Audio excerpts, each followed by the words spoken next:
They say one small mistake can change your entire life. For Zola, that mistake was typing the wrong phone number. For Seung-Min, it was replying to a text he should have ignored.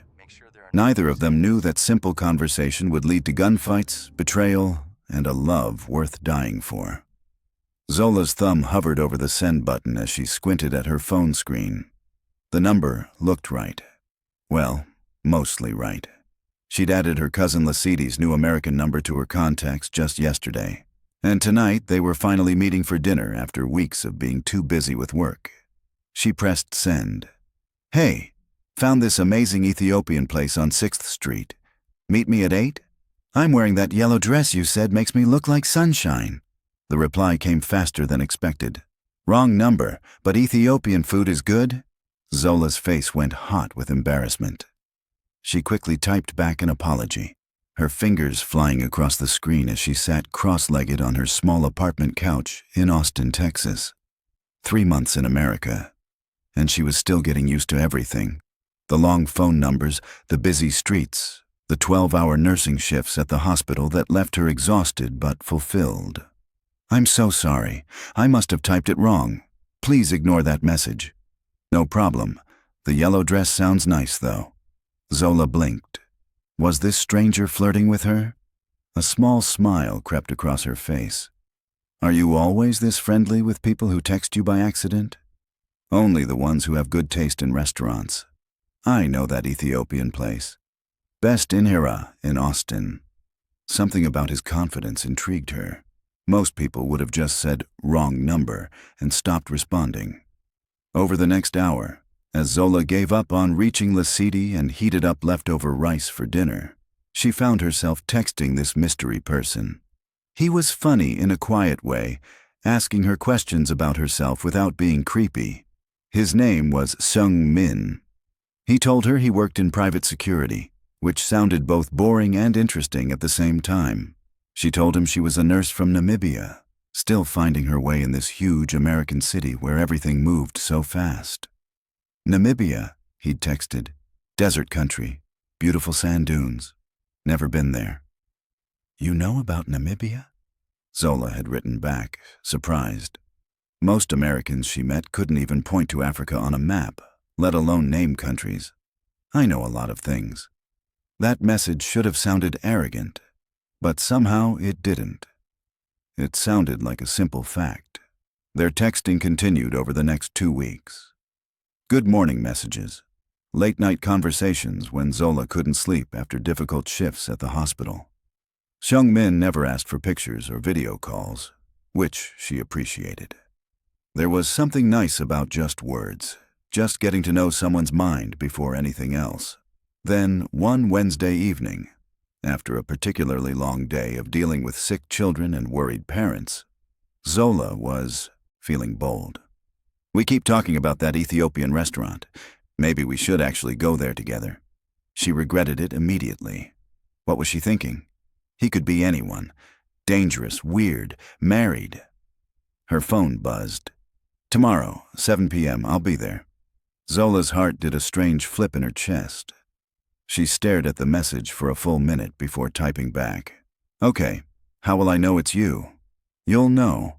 The next evening, Zola changed outfits 4 times before settling on a green dress that her sister back home had helped her pick out before she moved to America. It was simple but pretty, hitting just above her knees and bringing out the warm brown tones of her skin. She twisted her braids into a high bun, applied lipstick, then wiped it off. Then put it back on again. "This is crazy," she told her reflection. "You're meeting a complete stranger."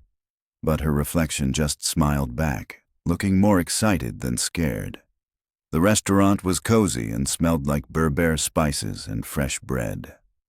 Zola arrived exactly at 7, her hands slightly shaking as she gave her name to the hostess. She was led to a small table near the window, and she ordered water, checking her phone every 30 seconds. At 7:15, the door opened. Zola looked up and forgot how to breathe. The man who walked in was tall and moved like water. Smooth, controlled, powerful. He wore a perfectly fitted black suit that probably cost more than her entire month's rent. His dark hair was styled back from a face that was all sharp angles and intense eyes that scanned the restaurant before landing on her. When their eyes met, everything else disappeared. He walked to her table with complete confidence, and Zola realized her mouth was hanging open slightly. She closed it quickly. Zola. His voice was deep and calm. Not a question, a statement. Seung-Min? He nodded and sat down across from her. Up close, he was even more striking. His face was beautiful in a dangerous way, like a sword, elegant but sharp. There was a small scar above his left eyebrow that somehow made him more attractive instead of less. You're staring, he said, but there was the hint of a smile at the corner of his mouth. You're not exactly what I expected from someone who works in security, Zola managed to say. What did you expect? I don't know. Someone who looked less like he walked out of a magazine. This time he really smiled, and it transformed his whole face. You look beautiful. Green suits you better than yellow would have. The dinner was magical in a way Zola had only read about in books. Seung-Min was different in person, still mysterious, but warmer somehow. He asked about her work, her family back in Namibia, her dreams. When she talked about wanting to specialize in pediatric nursing, his eyes softened. Children need good people taking care of them, he said quietly. What about you? What do you dream about? Zola asked, surprising herself with the boldness of the question. Something flickered across his face. Sadness, maybe, or longing. I dream about a different life than the one I have. Before she could ask what he meant, he changed the subject, asking about her favorite places in Austin. They shared a platter of injera with different stews, their fingers occasionally brushing as they reached for the same dish. Each touch sent electricity up Zola's arm. When dinner ended, Seung-Min insisted on driving her home. His car was sleek and black and probably cost more than her nursing salary for 5 years. The inside smelled like leather and expensive cologne. You live alone? He asked as they pulled up to her apartment building. Yes, it's small, but it's mine. He parked and came around to open her door, which made her smile. Old-fashioned manners from a man who looked like he belonged in the future. He walked her to her building entrance, his hand barely touching the small of her back, but she felt that touch everywhere. They took the elevator to the 3rd floor in comfortable silence. Zola's apartment was at the end of the hall, and she was fishing for her keys in her purse when Seung-Min suddenly went very still beside her. She looked up. 3 men had appeared from around the corner. They were big, tattooed, and the way they looked at Seung-Min was full of recognition and something that looked like challenge. The entire atmosphere changed in 1 second. Seung-Min's body language shifted from relaxed to dangerous. He moved slightly in front of Zola, blocking her with his body. Get inside, he said quietly, his voice completely different now. Cold, hard. Lock your door. Don't come out until I text you. What's happening? Zola whispered, fear creeping up her spine. Inside, now. The command in his voice made her obey without thinking. She fumbled with her keys, got her door open, and stumbled inside. Through the peephole, she watched Seung-Min walk toward the 3 men. They met in the middle of the hallway, and Seung-Min started speaking in rapid Korean. His whole body was tense, ready for violence. One of the men laughed at something Seung-Min said. Another took out his phone and snapped a picture of her apartment door. Zola's blood went cold. The conversation lasted maybe 3 minutes, but felt like hours. Finally, the 3 men left, but not before one of them said something that made Seung-Min's hands curl into fists. When they were gone, Seung-Min stood in the hallway for a long moment, his back to her door. Then he pulled out his phone, typed something, and walked away toward the elevator. Zola's phone buzzed. I'm sorry. I'll explain everything, but you're safe. I promise you that. She slid down to sit on her floor, her heart pounding. What had she gotten herself into? Who was Seung-Min, really? And why did those men look at him like he was someone important and dangerous? Sleep didn't come easy that night. Every sound in the hallway made her jump. But at 3 a.m. another text came. There are two of my people outside your building. You won't see them, but they're there. Sleep, Zola. Tomorrow we talk." The next morning, she found the gift box outside her door. Inside the expensive wrapping was a delicate bracelet made of silver and small diamonds, and a card with just a phone number written in elegant handwriting. Zola's hands shook as she dialed. "You shouldn't have opened the door," Seung-Min answered immediately. "There was nobody in the hallway. I checked through the peephole first." "Smart." A pause. "We need to meet. There are things you need to know about me. I figured that out last night. Can you get away from the hospital today?" "I'm off today. I'll send a car for you in 1 hour. The driver's name is Tai-Soo. Don't get in any other car." The line went dead before she could respond. Exactly 1 hour later, a black car pulled up outside her building. A kind-faced older Korean man got out and looked up at her window, holding a sign that said, "Zola." This was insane. Every instinct told her to stay inside, to block Seung-Min's number, to pretend last night never happened. But she grabbed her purse and went downstairs anyway. If you're loving this story, hit that subscribe button so you don't miss what happens when Zola discovers Seung-Min's dangerous secret. Drop a comment telling us where you're watching from, and give this video a thumbs up if you want more. The car ride took Zola to a part of Austin she'd never seen before. Tae-Soo drove in silence but smiled at her kindly through the rearview mirror whenever their eyes met. They left the busy downtown area and headed toward the hills, where houses became bigger and farther apart, hidden behind tall gates and thick trees. Finally, they turned into a driveway that seemed to go on forever. The gate opened automatically, and Zola's breath caught when she saw the house. It wasn't just a house. It was a mansion made of glass and steel and stone, sitting on top of a hill with views of the entire city below. Seung-Min was waiting at the front entrance.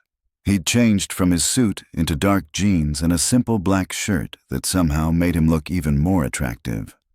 His hair was slightly messy, like he'd been running his hands through it. "Thank you for coming," he said as Tae-Soo drove away. "I wasn't sure you would." "I almost didn't," Zola admitted. "Come inside, please." The inside of the house was beautiful but felt empty somehow.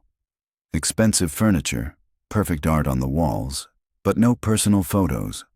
No signs that anyone really lived there. Seung-Min led her to a massive living room with floor-to-ceiling windows overlooking Austin. "Do you want something to drink? Coffee? Tea?" "The truth," Zola said, finding her courage. "I want the truth about who you are and what happened last night." Seung-Min looked at her for a long moment, then nodded. He gestured to a leather couch, and they both sat down, careful to leave space between them. "My name is Park Seung-Min. I wasn't lying about that, but I wasn't completely honest about what I do." He paused, choosing his words carefully. "I run an organization here in Texas. We control several businesses, some legal, some not. Import, export, security, information. People come to me when they need problems solved or protection that the police can't or won't provide." Zola's stomach dropped. "You're a criminal." "Yes." He didn't look away from her eyes. "I took over from my father 5 years ago when he died. I never wanted this life, but I was born into it. The people who work for me, their families depend on me. If I walk away, they're vulnerable. My enemies would destroy them to get to me. The men last night? They work for a rival, a Russian named Viktor Volkov who's been trying to take over my territory for the past year. When they saw us together, saw me walking you to your door like you mattered to me, you became valuable to them." His jaw tightened. "You became a target." Zola stood up, needing to move. She walked to the window, her mind racing. This was crazy. She should leave right now, get as far away from him as possible. "Why are you telling me this?" she asked without turning around. "Because I like you." His voice came from right behind her. He'd moved so quietly she hadn't heard him. "Because that dinner last night was the first time in years I felt like a normal person. Because when I saw those men look at you, I realized I'd put you in danger just by being near you, and you deserve to know." Zola turned. He was so close she could feel the heat of his body. "You should have told me before dinner." "I know. I was selfish. I wanted one normal night." His hand came up slowly, giving her time to move away, and gently touched her cheek. "But I can't be normal, Zola. This is who I am, and now that Victor's people know about you, I need to keep you safe until I can make them understand that you're not part of my world. But I'm not part of your world. They don't know that.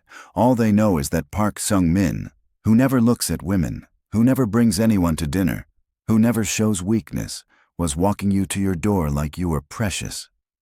His thumb stroked her cheekbone. "They're not wrong about that last part." Zola's breath caught. She should step back. She should slap his hand away and demand he take her home. Instead, she found herself leaning into his touch. "This is a terrible idea," she whispered. "The worst," he agreed, his face moving closer to hers. Their first kiss was soft, questioning. Then Zola's hand slid up his chest to his shoulders, and Seung-Min made a low sound in his throat and deepened the kiss. His arms wrapped around her waist, pulling her against him, and Zola forgot about danger and common sense and everything except the way he tasted and the way his hands felt on her body. When they finally broke apart, both breathing hard, Seung-Min rested his forehead against hers. "Stay here today," he said quietly. "Let me show you who I am when I'm not being the person everyone needs me to be." They spent the day talking. Seung-Min told her about growing up in Seoul, about his mother who still lived in Korea and disapproved of the family business, about his younger sister who was in medical school and knew nothing about what he really did. He showed her the one room in his house that felt personal, a library filled with books in Korean and English, comfortable chairs and a view of the gardens. Zola told him about her childhood in Windhoek, about her 3 sisters who all thought she was crazy for moving to America, about her father who died when she was 15, and her mother who worked as a teacher and was so proud of Zola for becoming a nurse. "She wouldn't be proud if she knew I was here with you," Zola said. "Probably not," Seung-Min agreed. "My mother wouldn't be either. She wants me to marry a nice Korean girl from a good family and give her grandchildren." "What do you want?" He looked at her with those intense eyes. "Right now, I want to kiss you again." So she let him. The kisses led to touching. Touching led to Seung-Min carrying her to his bedroom, a huge space with a massive bed and more windows overlooking the city. They undressed each other slowly, learning each other's bodies with hands and mouths. When he laid her down on his bed, Zola felt powerful and desired and alive in a way she'd never experienced before. "Tell me if you want me to stop," Seung-Min said, his voice rough with wanting her. "Don't stop," Zola whispered, pulling him down to her. Making love with him was intense and passionate and tender all at once. He touched her like she was both fragile and strong, precious but not breakable. Zola discovered that she could be bold, could ask for what she wanted, could make this dangerous man lose control with just a touch or a kiss in the right place. Afterward, they lay tangled together, Seung-Min's fingers tracing patterns on her bare shoulder. "I should take you home," he said, but made no move to get up. "I should want to go home," Zola replied. "But I don't." "Stay tonight. I'll have someone get clothes from your apartment." "That's crazy." "Yes."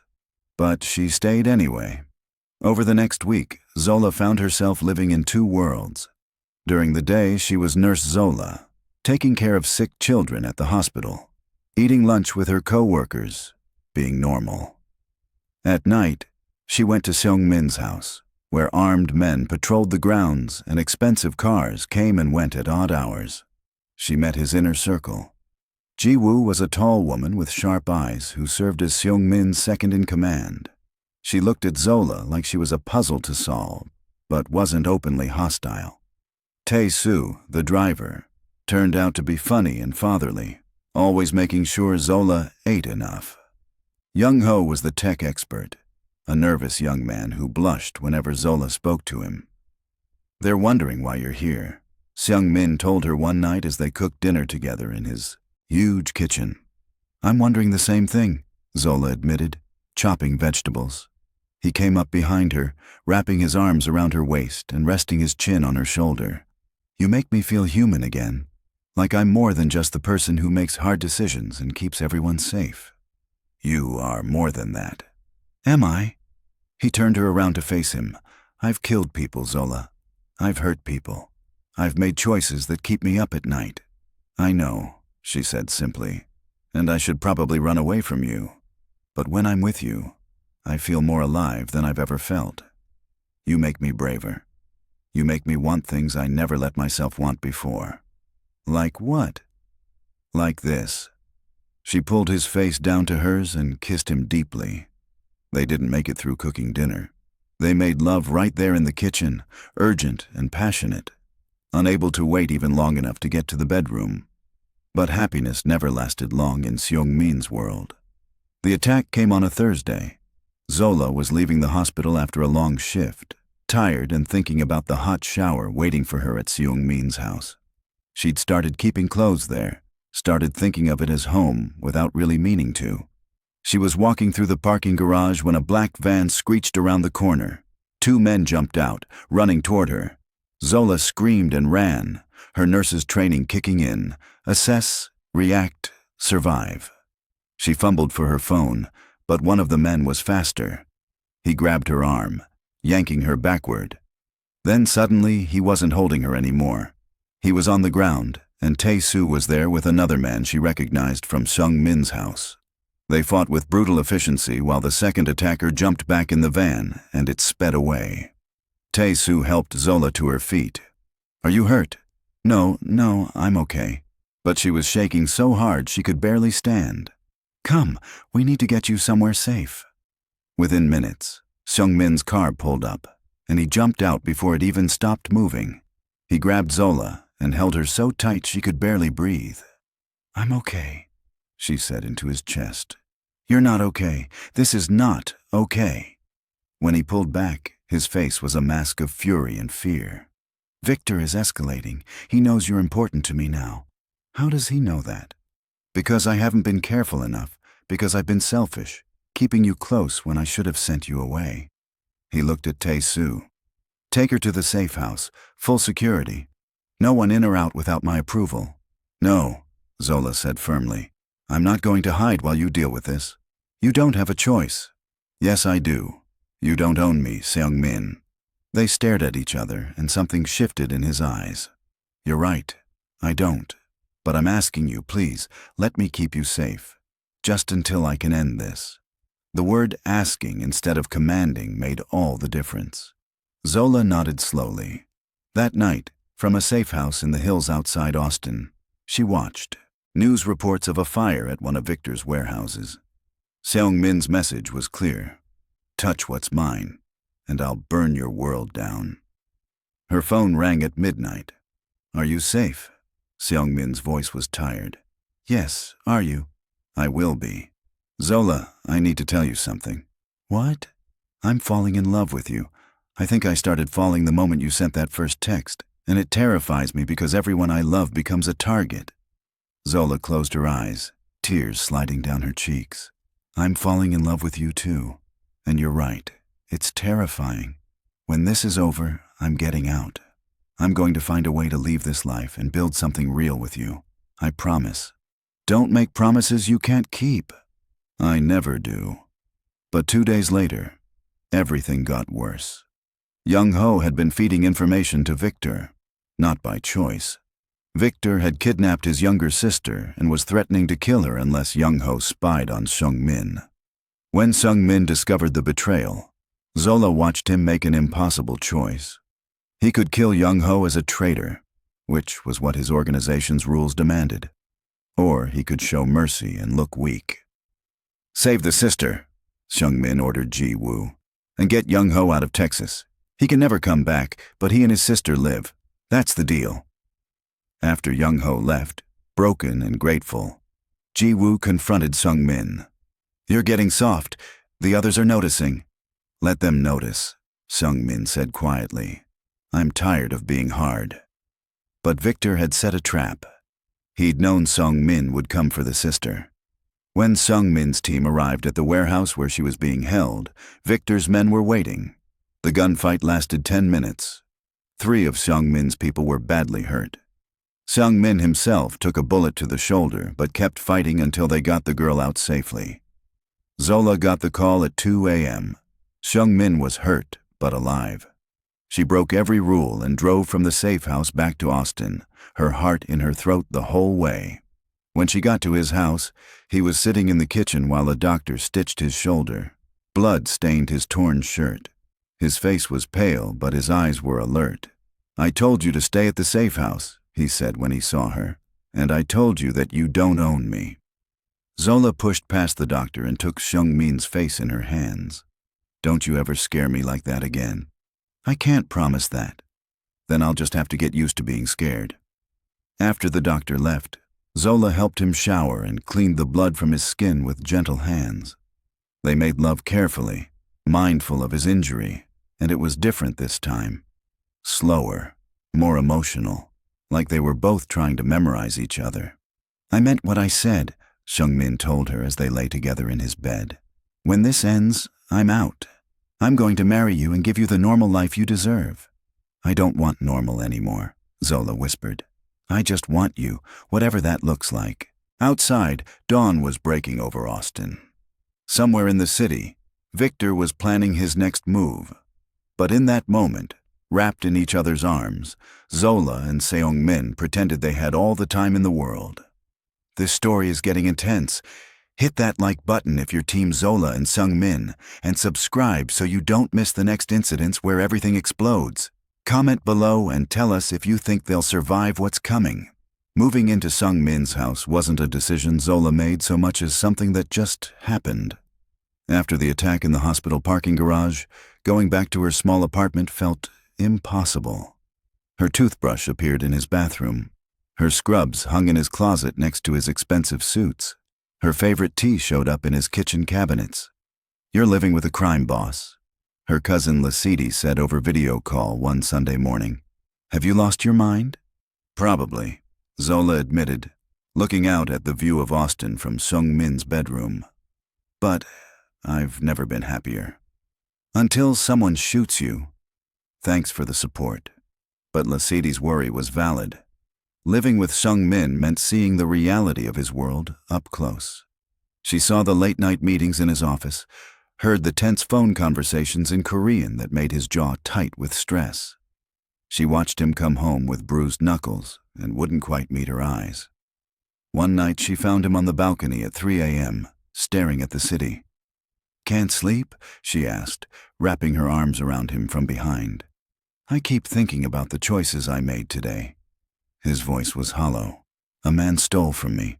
My people wanted me to make an example of him, but he has 3 kids, Zola. 3 little kids who need their father." "What did you do?" "I took everything he owned instead. His house, his car, his savings. He's alive but ruined." Seung-Min turned in her arms. "Is that better?" "I don't know anymore. I don't know if any of this is better." Zola pulled him close. "You chose mercy when you could have chosen violence. That matters." "Does it? He still has nothing." "But he's alive. His kids still have a father. That's something." These were the moments when Zola saw the man behind the reputation. Seung-Min tried so hard to keep his violent world separate from her. But she wasn't stupid. She knew what he did, what he was capable of. But she also saw him with Young Ho's rescued sister, gentle and kind, making sure she got therapy for her trauma. She saw him set up college funds for children of his employees. She saw him trying, in his own way, to be better than what the world expected of him. Ji-woo remained suspicious of her, though. The tall woman would watch Zola with calculating eyes during breakfast meetings at the house. "You think I'm using him?" Zola said one morning when she found Ji-woo alone in the kitchen. "I think you're a weakness," Ji-woo replied bluntly. "Seung-Min has never been weak before. Caring about someone isn't weakness. In our world, it is. Victor already proved that. Maybe your world is wrong." Ji-woo actually smiled at that, though it didn't reach her eyes. "Maybe. But it's the world we live in. And Seung-Min is responsible for 60 families who depend on him. When he makes decisions based on his heart instead of his head, people die. The words haunted Zola. Was she being selfish, staying with him? Was she putting others in danger just because she'd fallen in love? She tried to talk to Seung-Min about it that night. Jiwoo thinks I'm making you weak. Jiwoo thinks everything is a threat, Seung-Min said, pulling her into his lap as they sat in his library. Don't listen to her. But what if she's right? What if Victor keeps coming after me and people get hurt protecting me? Then they get hurt. That's what they're paid for. Seung-Min. He caught her face in his hands. Listen to me. You are not a weakness. You're the only thing keeping me human right now. Without you, I'd become exactly what everyone thinks I am. A monster who doesn't care about anything except power and money? You're not a monster. I could be. I've been close. His thumb stroked her cheek. But when I come home to you, when I see you reading on the couch or cooking in the kitchen or sleeping in my bed, I remember that there's more to life than survival and strategy. You make me want to be better. They made love that night with an intensity that left them both shaking. Seung-Min whispered words in Korean against her skin that she didn't understand, but felt in her soul. Afterward, as she lay with her head on his chest, he told her what the words meant. I said that I would burn the world down before I let anyone take you from me. I said that you're mine, and I'm yours, and nothing else matters. That's very dramatic, Zola said, smiling against his skin. I'm Korean. We're dramatic about love. I've noticed. But the peace couldn't last. Victor was getting desperate and sloppy. His attacks became more frequent, but less strategic. A car bomb that went off too early and only damaged an empty parking lot. A shooting at one of Seung-Min's businesses that happened when no one was there because someone had leaked the information ahead of time. He has another spy in your organization, Zola said, as she and Seung-Min watched news coverage of the failed shooting. I know. I'm letting them feed false information to find out who it is. That's dangerous. Everything I do is dangerous. The spy turned out to be someone unexpected. One of the cleaning staff at Seung-Min's main office. A woman named Maria, whose son was in the hospital with cancer. Victor had promised to pay for the treatment if she reported on Seung-Min's movements. When they discovered her, Jiwoo wanted to kill her as an example, but Seung-Min made a different choice. I'll pay for her son's treatment, he told Maria as she cried at his feet. Every penny, the best doctors, the best hospital. But you leave Texas, tonight, and you never come back. After Maria left, Jiwoo confronted him. You're showing too much mercy. People will think you're soft. Let them think it. Seung-Min, Victor will use this against you. I don't care what Victor thinks anymore. I care about being able to look at myself in the mirror. I care about being the kind of man Zola deserves. Jiwoo's expression softened slightly. You really love her?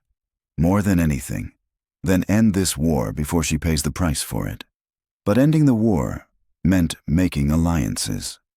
Seung-Min reached out to the Castellanos family in Houston, a powerful organization that also had problems with Victor. The head of the family, Ricardo Castellanos, agreed to meet. The meeting took place at a neutral location, a private ranch halfway between Austin and Houston. Seung-Min brought Jiwoo and Tae-soo. Ricardo brought his sons. Zola waited at home, hating every minute of it. The meeting went well. Ricardo hated Victor as much as Seung-Min did.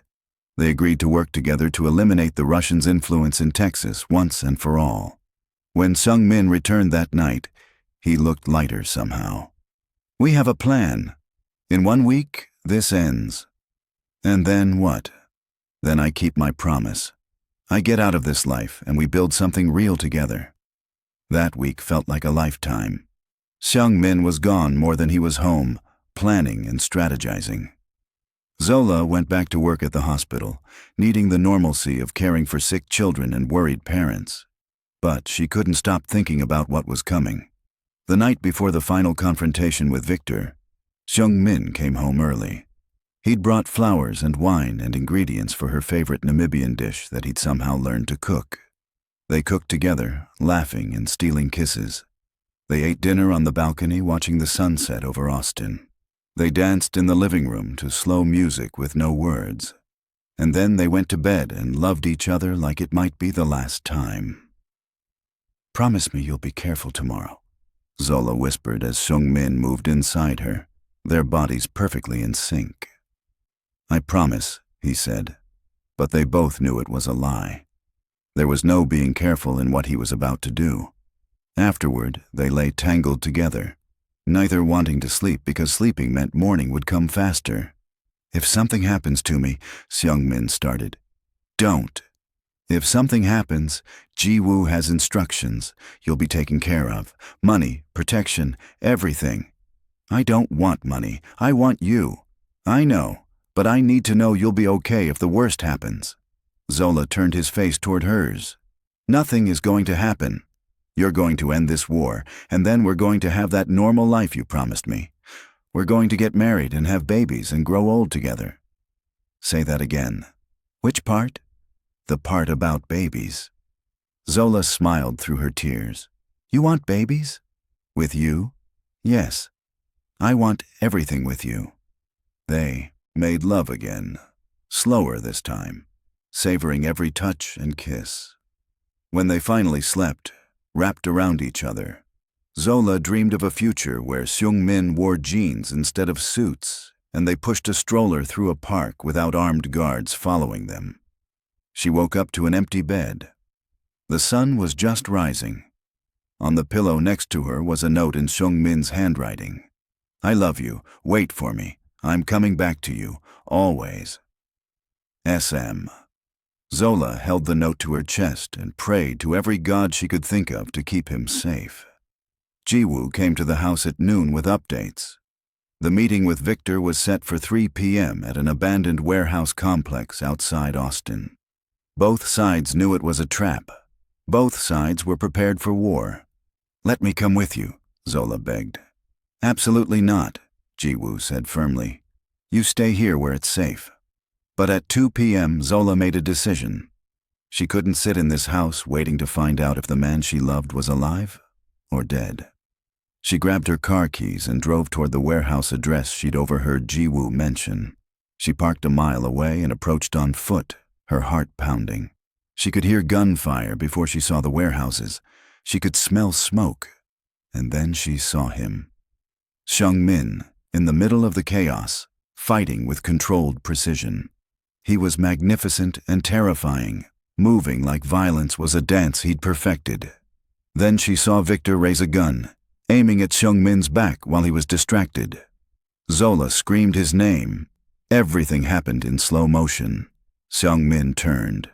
Ji-woo, who was closer to Victor, fired her weapon. Victor fell. The gunfire stopped. The silence that followed was deafening. Seung-Min's eyes found Zola across the warehouse. His expression went through shock, anger, and relief in the span of seconds. He walked toward her, and she ran to meet him. "You could have been killed," he said, crushing her against him. "So could you," she replied. Around them, his people and Ricardo's people were securing the area. Victor's men were surrendering or running. And Victor himself lay still on the concrete floor. It was over. The war is over, but the story isn't. Smash that subscribe button to see what happens next for Zola and Seung-Min. Drop a comment with your favorite moment from this video, and don't forget to like and subscribe to our channel. The aftermath of the warehouse battle felt unreal. Police sirens wailed in the distance, growing closer. Ricardo Castellanos approached Seung-Min with blood on his sleeve and a grim smile. "We need to clear out before the authorities arrive. I have people who will handle the cleanup and the official story." Seung-Min nodded, still holding Zola tight against him. "Thank you for your help today. Victor was a problem for both of us, but Seung-Min, this much violence draws attention. Be careful in the coming weeks." After Ricardo and his people left, Ji-woo organized Seung-Min's team to disappear before the police arrived. Only when they were safely back at the house did Seung-Min finally let go of Zola, and only to grab her shoulders and look at her with furious eyes. "What were you thinking? I told you to stay here where it was safe." "I couldn't just sit here," Zola shot back. I couldn't wait around wondering if you were alive or dead." "So you drove into an active combat zone? You could have been killed, Zola. So could you, and I saved your life. If I hadn't screamed when I saw Victor aiming at you, you'd be dead right now." They stared at each other, both breathing hard, both realizing the truth of her words. Seung-Min pulled her back into his arms. "Don't ever do that again," he whispered into her hair. "Don't give me a reason to." That night, they barely slept. Every noise made them jump. Seung-Min kept checking his phone for updates. Around 3 a.m., Ji-woo called with news. The official story is a gang dispute between Victor's organization and a rival group from Houston. Our names aren't anywhere in the police reports. Ricardo's lawyers are handling everything. And Victor, dead, confirmed. His second-in-command already fled back to Russia. The rest of his operation is falling apart without leadership. When Seung-Min hung up, he looked at Zola with something like hope in his eyes. "It's really over. What happens now? Now I keep my promise. I'm getting out." But getting out of organized crime wasn't as simple as just walking away. Over the next week, Seung-Min had constant meetings with his people, with lawyers, with accountants. He was systematically transferring his operations to Ji-woo and restructuring his businesses to be completely legal. "Some of the others aren't happy," Ji-woo told him during one meeting that Zola overheard. "They think you're abandoning them. I'm giving them a leader who won't be distracted by wanting a normal life. You'll be better at this than I ever was." "Maybe, but they're loyal to you, not to me." "Then earn their loyalty." "You know how." Zola went back to work at the hospital, grateful for the familiar routine. But her co-workers noticed changes in her. She seemed distracted, kept checking her phone, jumped at sudden noises. "Are you okay?" her friend Maya asked during their lunch break. "Just stressed," Zola lied. "Is it that man you've been seeing? The mysterious one you never talk about?" "It's complicated. Men always are." That weekend, Seung-Min surprised her by taking her on a real date. Dinner at a nice restaurant downtown, followed by a walk along the river. No bodyguards following them, no checking over their shoulders. Just a normal couple enjoying a normal evening. "I could get used to this," Zola said, holding his hand as they walked. "You better. This is our life now." "Is it really? Are you really getting out?" Seung-Min stopped walking and turned to face her. "I'm really getting out. In 2 weeks, everything will be transferred to Ji-woo. I'll keep my legitimate businesses, the security consulting firm, the import company, the real estate. But the rest, the dangerous part, that's over. And you won't miss it? The power, the excitement? I'll miss knowing I can protect the people I care about. But I won't miss the violence. I won't miss looking over my shoulder constantly. And I definitely won't miss being someone who has to make terrible choices every day." He pulled her close. "I'm ready to just be Park Seung-Min, businessman and husband." "Husband?" Zola's heart skipped. Seung-Min smiled and dropped to one knee right there on the riverwalk. People passing by stopped to watch. He pulled out a small box from his jacket pocket. "I know this is fast. I know we've only known each other for a few months, but I've never been more sure of anything in my life." He opened the box to reveal a stunning ring with a diamond that caught the streetlights. "Zola, will you marry me and let me spend the rest of my life making you happy?" Zola was crying and laughing at the same time. "Yes, yes, of course, yes." He slid the ring on her finger and stood up to kiss her, while strangers around them clapped and cheered. In that moment, everything felt perfect and possible. But happiness in Seung-Min's world never lasted long. 3 days later, Zola was at the hospital when she got a call from an unknown number. "Is this Zola?" "Yes, who is this?" "My name is Agent Morrison with the FBI. We need to talk about Park Seung-Min." Zola's blood went cold. "I don't know what you're talking about." "Miss Zola, we know you're living with him. We know about the warehouse incident 3 weeks ago. We know about Viktor Volkov's death, and we know that Seung-Min is trying to transition out of criminal operations." The agent paused. "We can help him do that, but we need information in exchange." "I'm not talking to you without a lawyer." "That's smart. But think about this. We can offer Seung-Min immunity for past crimes if he cooperates with our investigation into the Castellanos family.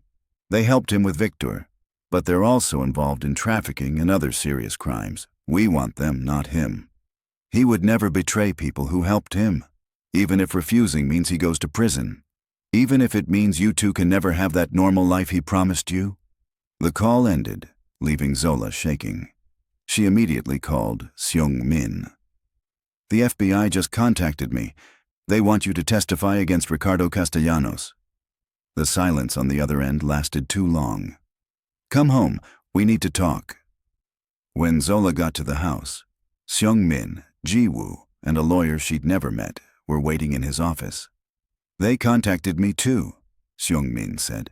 They want me to turn on Ricardo in exchange for immunity from prosecution for my past activities. Can you do that? Can you just walk away if you cooperate with them? The lawyer, a sharp-dressed woman named Catherine, answered. Legally, yes. The FBI has enough evidence to arrest Seung-Min right now for numerous crimes, but they want the Castellanos family more. If he testifies, they'll give him full immunity and witness protection if needed. But Ricardo helped us, Seung-Min said. He could have left us to fight Victor alone. He risked his people to end the war. And now the FBI wants you to repay that by destroying him, Ji-woo said flatly. That's the price of your freedom. Zola looked at Seung-Min's face and saw the war happening inside him. He was a man who valued loyalty above almost everything, but he was also a man who'd promised her a future. What happens if you refuse? She asked quietly. I get arrested within the week, Catherine said. They have evidence of racketeering, illegal weapons trades, money laundering. Even with the best lawyers, he's looking at 20 to 30 years in federal prison. The room went silent. 20 to 30 years. They'd be old before he got out. Their dreams of marriage and children and normal life would die before they even started. I need time to think, Seung-Min said finally. That night, he and Zola lay in bed holding each other, not talking, just being together. Tell me what you're thinking, Zola finally said. I'm thinking that I made my choices and I should pay for them. Ricardo shouldn't suffer because I want to escape consequences. But you didn't make those choices alone. You were born into this life. Your father forced it on you. That doesn't make me less responsible. He kissed her forehead. But I'm also thinking that I don't want to spend 30 years in prison. I don't want to lose you. I don't want to waste the life we could have together. So what do we do? I don't know yet. 2 days later, the decision was made for them. The FBI arrested 3 of Ricardo's top people in a coordinated raid. The message was clear. They were coming for the Castellanos family with or without Seung-Min's help. But his testimony could be the difference between a case that dragged on for years and one that ended quickly. Ricardo called Seung-Min that evening. I know the FBI contacted you. I know what they offered. His voice was calm. And I want you to take it. What? Take the deal, Seung-Min. Testify against me. Get your immunity. I can't do that. You helped me when you didn't have to. I helped you because Victor was bad for business, and because I liked you. But I'm not blind. I knew this life would catch up with me eventually. Ricardo sighed. I have lawyers, resources, ways to fight that you don't. But you have something I never had, a chance to get out clean and start over with someone you love. Don't waste that chance on misplaced loyalty to me. Ricardo, my sons will take over the family business. My wife is protected. I'll either beat these charges or I'll serve my time. Either way, I'll survive. His voice softened. But that woman of yours, Zola, she won't survive watching you go to prison for decades. And you won't survive losing her. Take the deal. Live your life. That's an order from someone who once helped you, and this is how you repay me. By not wasting the freedom I'm giving you.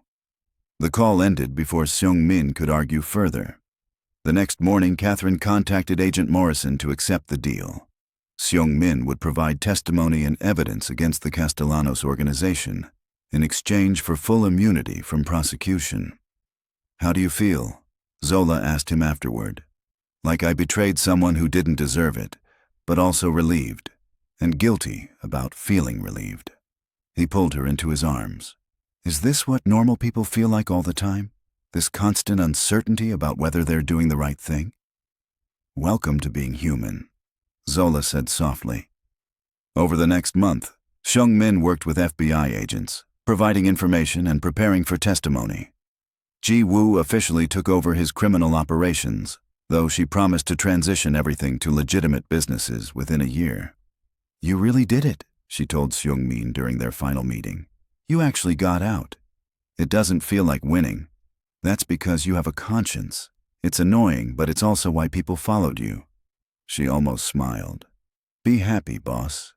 You earned it. The day Seung-Min gave his testimony in federal court, Zola sat in the gallery watching him. He looked uncomfortable in his suit, sitting in the witness box answering questions about shipments and meetings and money trails. Ricardo sat at the defense table, his face expressionless, but when his eyes met Seung-Min's, he gave a tiny nod. Permission, forgiveness, understanding. It didn't make Seung-Min feel better, but it helped. That evening, walking out of the courthouse, Seung-Min took Zola's hand. It's done. I'm officially a free man. What do we do now? Now? He smiled for the first time in weeks. Now we start planning a wedding. The federal trial of Ricardo Castellanos made national news for 3 weeks. Seung-Min watched the coverage with a mixture of guilt and relief. Ricardo's lawyers were good, but the evidence was overwhelming. The Castellanos empire was crumbling, and Seung-Min had helped light the match. Stop torturing yourself, Zola said, turning off the television one evening. Ricardo told you to do this. He gave you permission. Permission doesn't make it right. Maybe not. But it makes it survivable. She sat in his lap, wrapping her arms around his neck. You did what you had to do to build a life with me. I'm selfish enough to be grateful for that. Seung-Min pulled her close. When did you get so wise? I've always been wise. You were just too busy being a crime boss to notice. He laughed, and it felt good. He'd been laughing more lately, now that the weight of his old life was lifting. His days were filled with boring, normal things. Business meetings about security contracts, calls with accountants about his real estate investments, lunch with Tae-soo, who'd retired and now spent his time fishing. Planning the wedding became their favorite distraction from the trial news. They decided on something small and intimate, just close friends and family in a garden venue outside Austin. My mother is flying in from Seoul, Seung-Min told her one morning over breakfast. She wants to meet you before the wedding. Is she going to hate me? Probably a little bit at first. She had very specific ideas about who I'd marry. Korean, from a good family, probably someone who'd never heard the word Mafia before. He grinned. You're going to be a shock to her system. Mrs. Park arrived 2 weeks before the wedding. She was elegant and tiny, and looked at Zola with sharp, evaluating eyes that reminded her immediately of Ji-woo. So you're the woman who made my son give up everything, she said in perfect English. I didn't make him do anything, Zola replied calmly. He chose to leave that life. Because of you. Yes, because of me. They stared at each other for a long moment. Then Mrs. Park smiled slightly. Good. You have strength.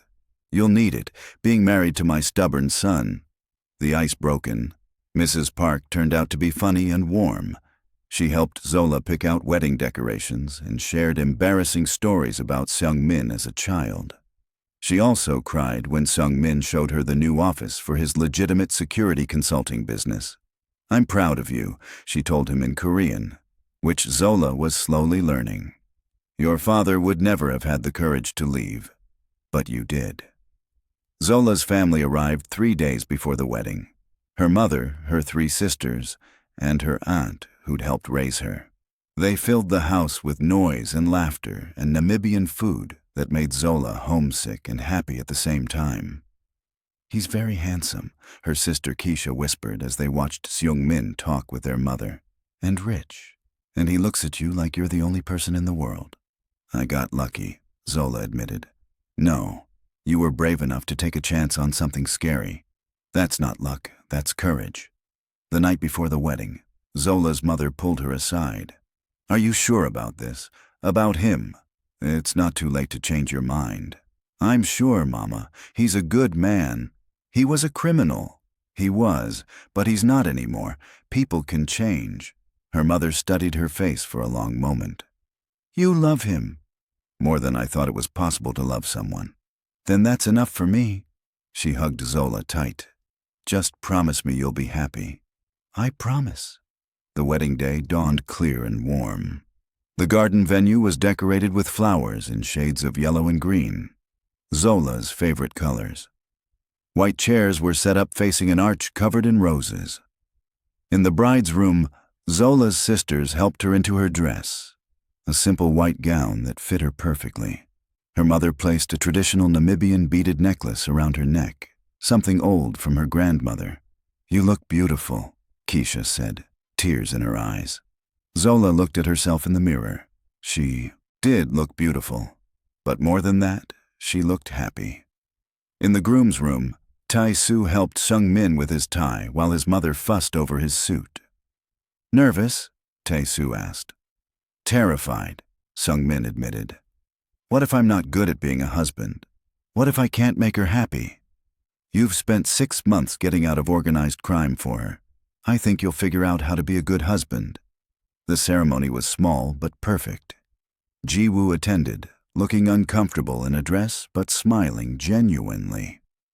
Young-ho sent a video message from wherever he'd disappeared to, wishing them happiness.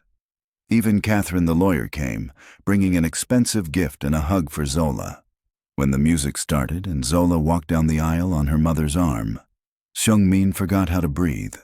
She was so beautiful it hurt to look at her.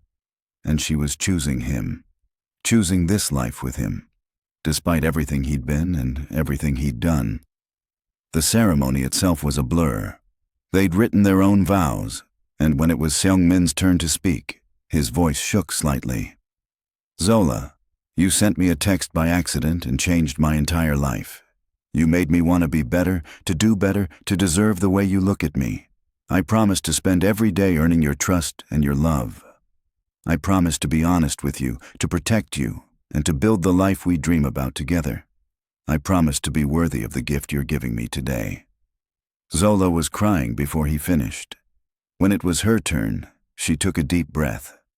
Seung-Min, I should have been terrified of you. Everything about your world should have sent me running in the opposite direction. But instead, I saw your kindness.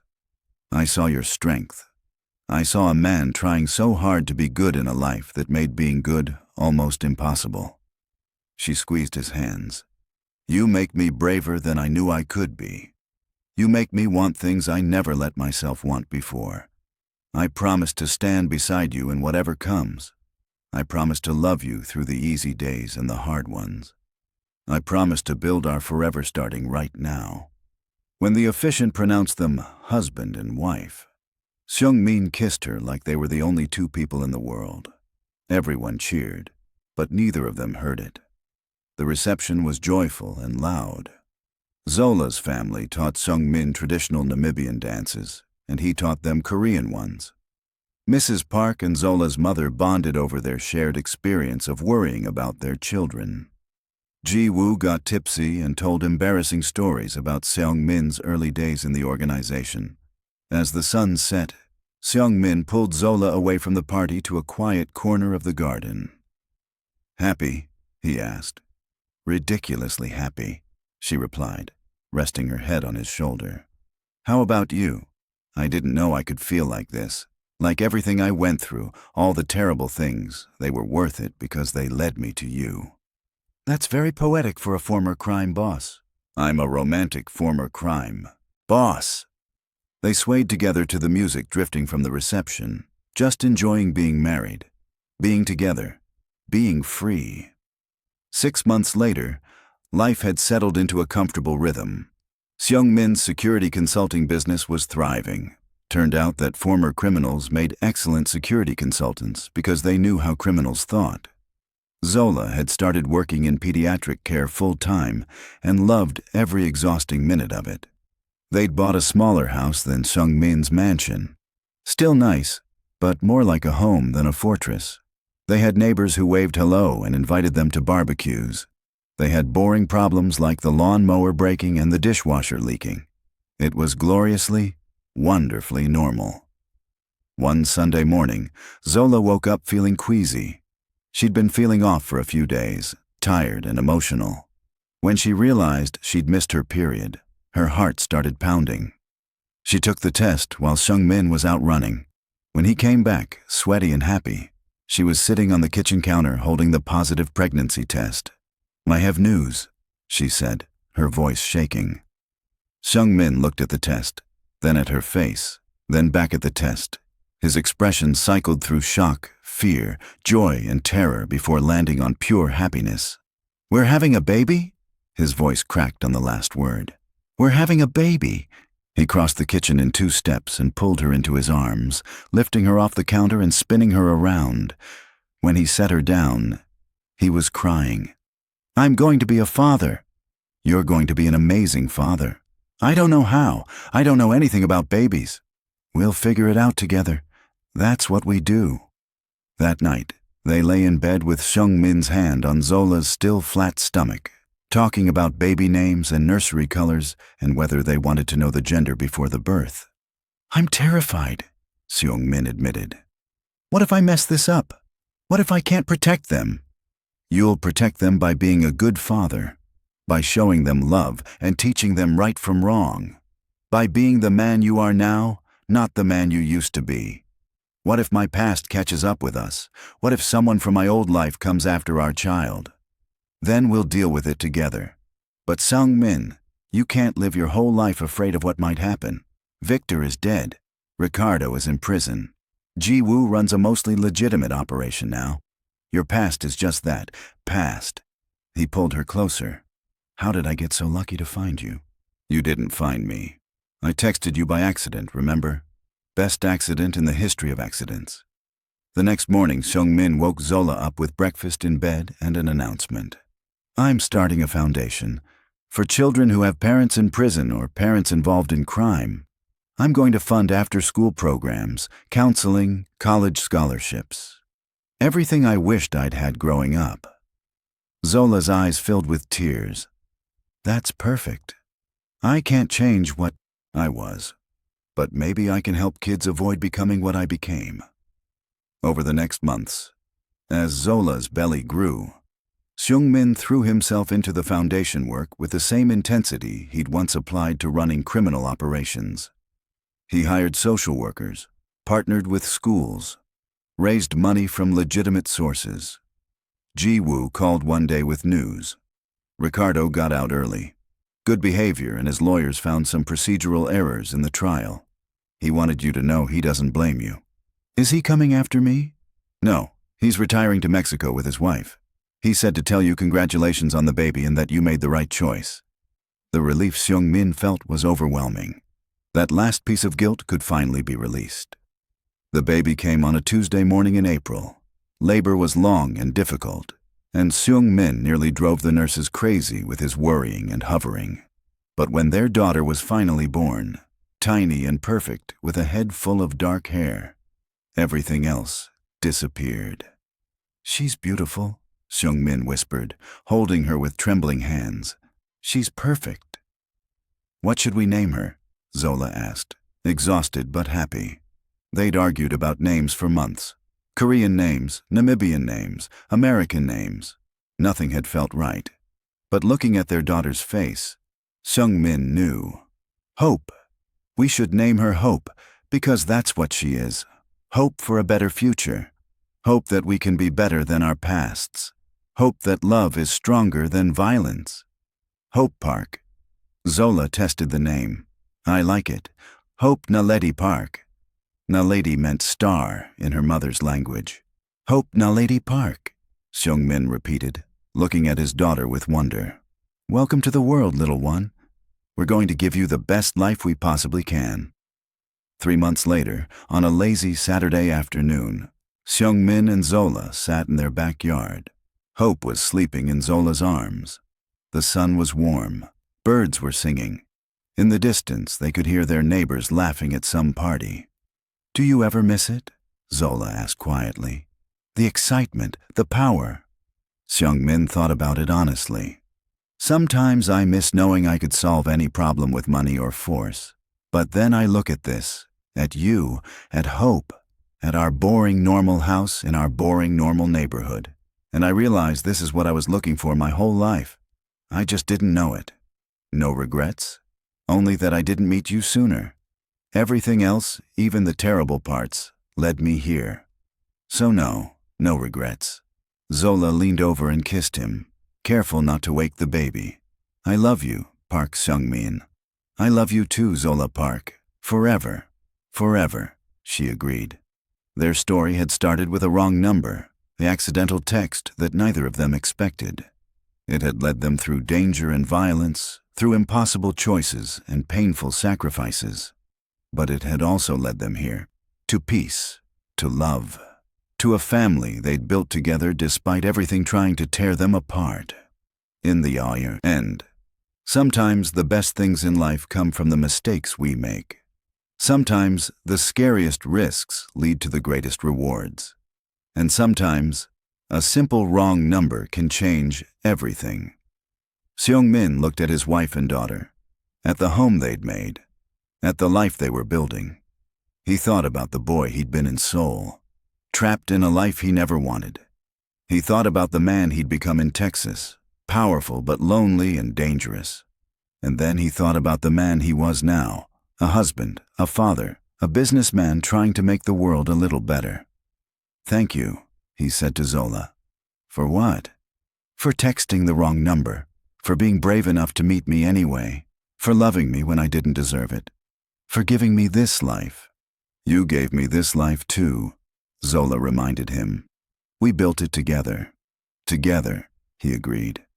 As the sun set over their little house in Austin, Texas, Seung-Min held his family close and felt something he'd never felt before in his life. Complete and perfect peace. Forever had started. And it was better than either of them had ever dreamed.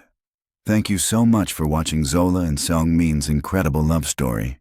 If you enjoyed this romance, please subscribe to our channel for more amazing stories.